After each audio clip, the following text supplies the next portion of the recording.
Hi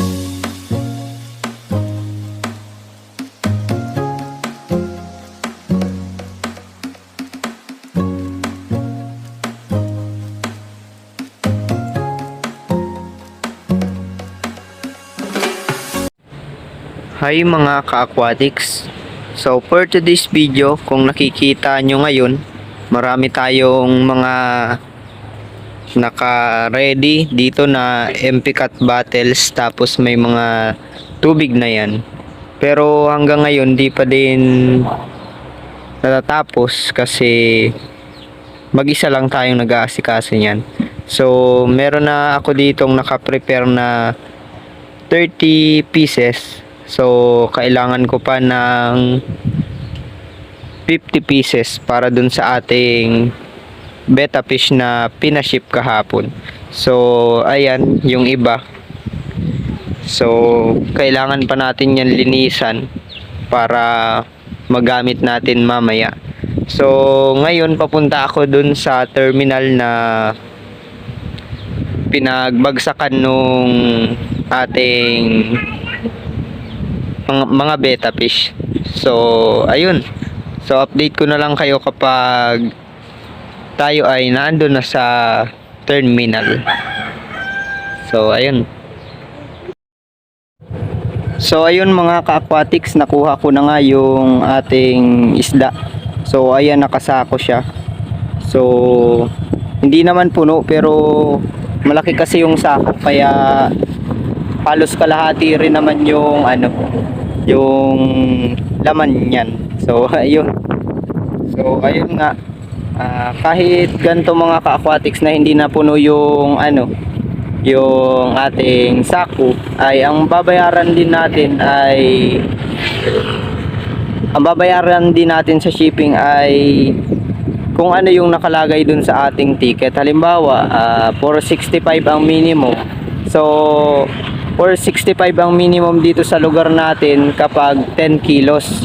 So kapag nag-exceed yun sa 10 kilos, dagdag payment yun sa shipping natin, kahit yung sako nung ating mga isda ay hindi siya napuno. So ayun. So ayun mga ka-aquatics, nakuha ko na yung ating mga betta fish na pinaship natin. So ayun, samahan nyo akong i-unbox yan. Kaso hindi pala yan box. So anong tawag natin dun? Unsack na lang. So ayun, so samahan nyo akong buksan natin yan.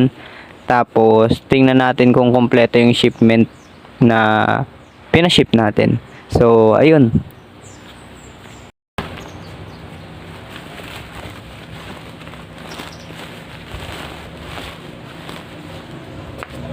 So ayun mga ka-aquatics, simula na nating ilabas yung mga ating mga pinaship. So ayun, ano daw? So ayun nga.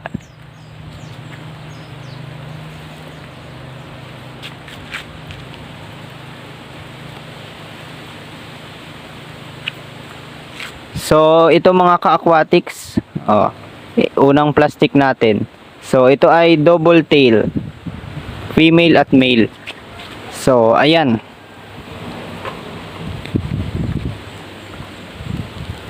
Magaganda mga ka-aquatics yung mga betta fish na pinaship natin dito. So mamaya i-check natin yan kung may casualty ba o wala. Ay, so ayun mga ka-aquatics, may isang namatay dito sa loob. Kaso di mag-focus yung camera. So ayan, bubuksan natin yan mamaya.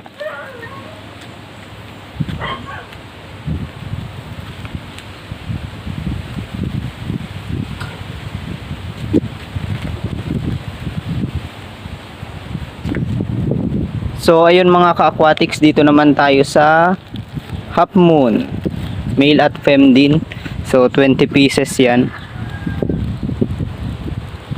So ayan mga ka-aquatics, so check rin natin dyan kung may casualty ba para maipa-replace natin. So ayan.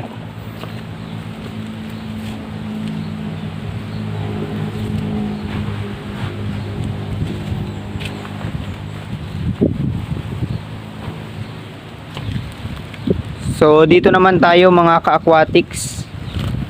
So ito naman ay bale tail. So 20 pieces din ito. Kaso puro male lang ito.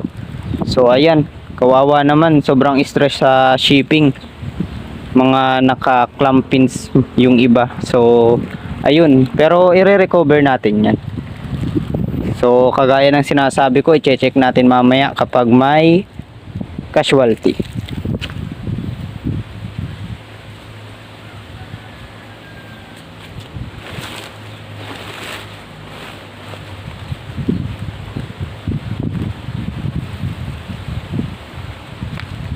So ito naman mga ka-aquatics, nandito na tayo sa pang last na plastic ng betta fish. So ayan, crown tail. So ayun. So ayun, kung makikita nyo mga ka-aquatics, so may namatay. Sayang naman. Pero i-report natin yan doon sa pinagbilhan natin. So ayan mga ka-aquatics.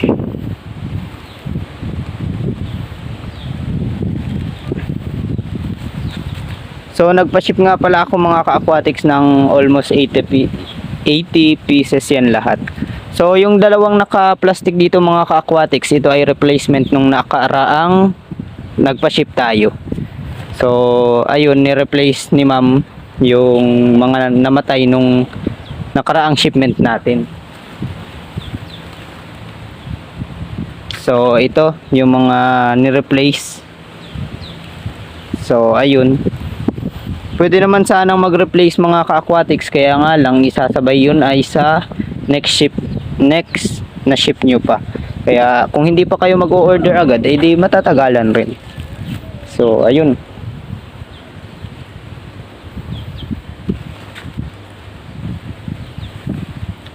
So ito naman mga ka-aquatics, yung isa pang plastic nang ni-replace ni ma'am. So ayan.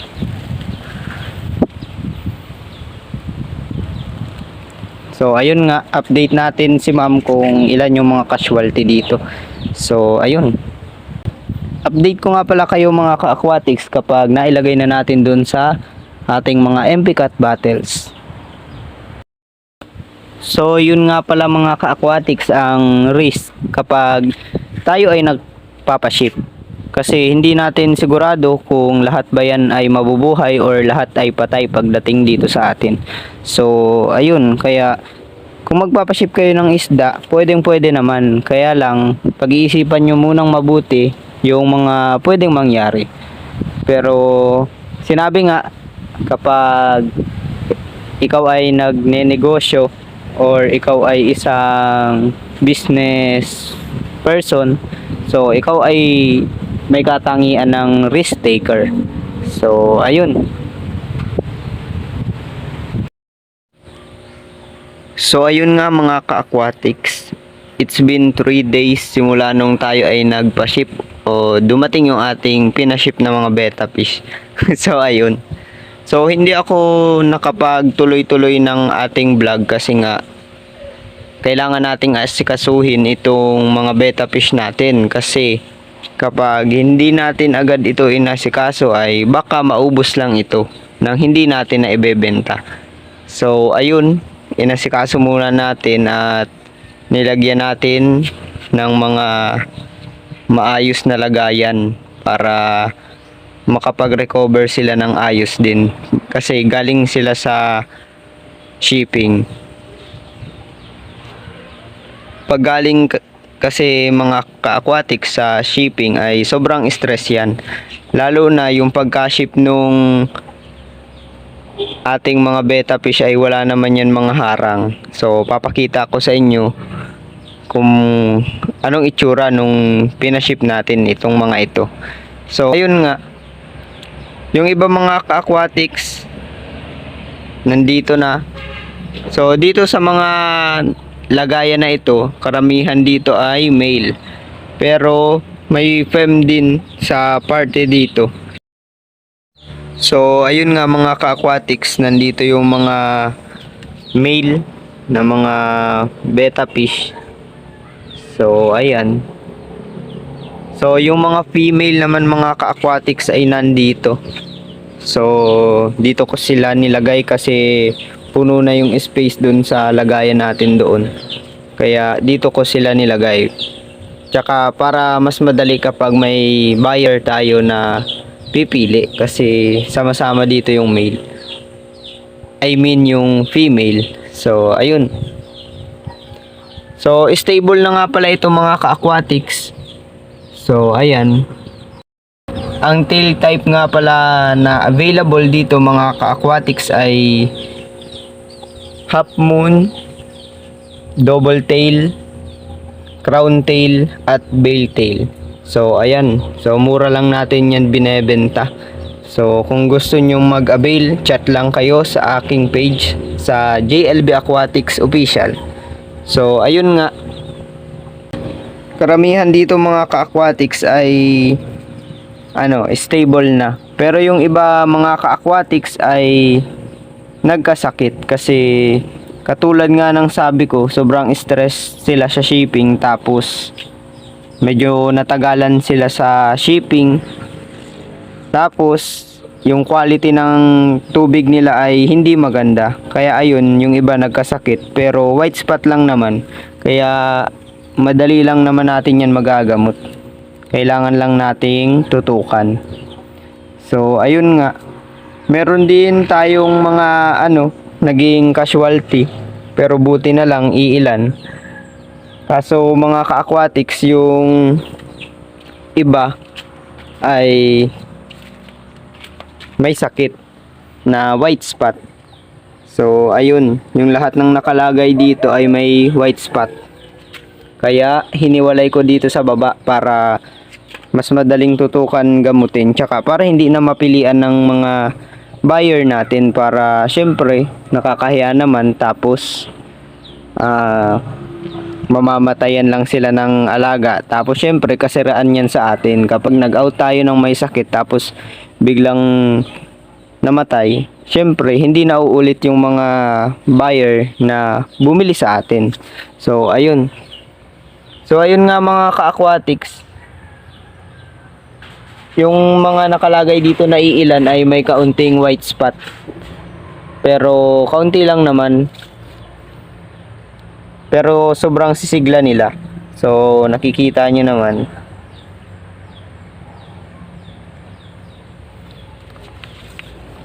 Tapos nandito pa yung iba mga ka-aquatics. So yung iba ay siguro mga ilang piraso dyan ay hindi talaga kumakain kahit pakainin natin. Kasi di nila kinaya yung stress na dala nung shipping. So katulad nito, itong tatlo na ito ay medyo delikado na talaga ang lagay niyan. Kahit live foods ang pinapakain natin ay hindi talaga sila kumakain. Kaya ayun, medyo delikado na talaga ang lagay niyan. Kaya mahirap na siyang gamutin. Pero tinatry pa din naman natin ang best natin para magamot sila. So ayun nga, dapat yung tubig nitong tatlong ito ay mababa lang para hindi sila mahirapan magpara akyat. Kaya lang ay hindi ko pa yan nababaan kasi kakalagay lang ng tubig din yan nung kahapon. So ayun. So ayun mga ka-aquatics, yung iba man dito o halos lahat ay stable na. Kaya okay na itong i-out. So kung gusto nyong pumili, abangan nyo na lang yung ating ipopost dun sa ating page na JLB Aquatics Official. So magpipictorial kasi tayo ngayon. Naka-ready na yung ating show tank. So ayan. So papakita ko nga pala mga ka-aquatics yung naging casualty na pagkagaling pa lang sa shipping. So ayun. So ayun mga ka-aquatics, nandito yung tatlo sa apat na naging apat na pala itong mga ka-aquatics. So ayun, nandito pala yung apat na naging casualty nung tayo ay nagpa-ship. Sayang, magaganda pa naman sana, kaya lang ay wala tayong magagawa kasi ganun talaga. Tapos may isa pa dito mga ka-aquatics na namatay. Yan ay yung pagkadating din dito, pero nilipat na natin yan ng lagayan, kaya lang di din niya nakaya yung stress. Tapos meron din ako dyan isang nilagay pa mga ka-aquatics, kaya lang ay nag-ilalim na, kaya di na natin makikita. So ayun nga mga ka-aquatics ang nagiging risk kapag tayo ay nagpapaship. So marami talagang pagkakataon na hindi na iiwasan na talagang namamatayan kasi parte yan ng shipping. Pero kung hindi ka naman magre-risk mga ka-aquatics, wala rin naman mangyayari. Pero bago ka magpa-ship or mag-risk, kasi puhunan natin ang pinag-uusapan natin dyan kaya sayang. Kailangan din natin pag-isipan ng mabuti bago tayo magpa-ship para hindi rin masayang yung iba nating puhunan. Tapos hanapin natin yung mga quality at mga magagandang isda na dapat i-supply sa atin. Siyempre, maghanap tayo ng maayos at legit na supplier. So, ayun nga mga ka-aquatics, maghanap na lang tayo ng magagandang supplier natin ng mga isda para hindi tayo masayangan sa mga puhunan na gagamitin natin. Kasi, ayun nga, pinaghirapan natin yun kitain or ipunin.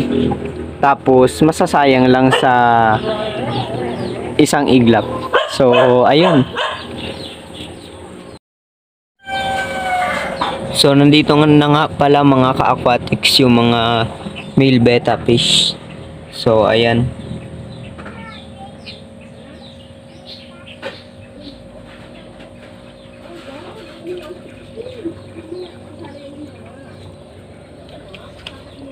So, magaganda na ang kondisyon niyan mga ka-aquatics. Yung iba nga ay nagbabubble nest na. So, ayan. Yung isang crown tail, ang daming ginawang bubble nest.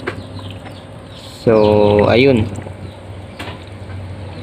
Kondisyon na yan mga ka-aquatics. Kaya, hindi kayo dyan magsisisi kapag nagbili na kayo. So, ayun.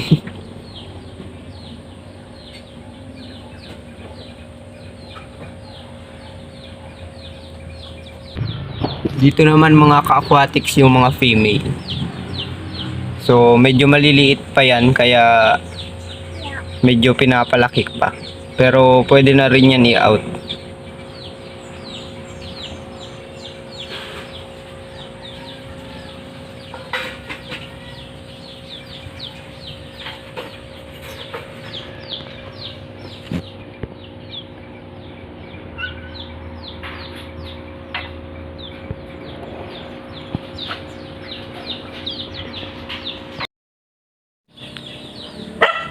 So ayun lang muna mga ka-aquatics for today's video. At kung hindi pa nga pala kayo nakakapag-subscribe sa aking YouTube channel, please subscribe na po. And please like, comment, and share this video. Salamat!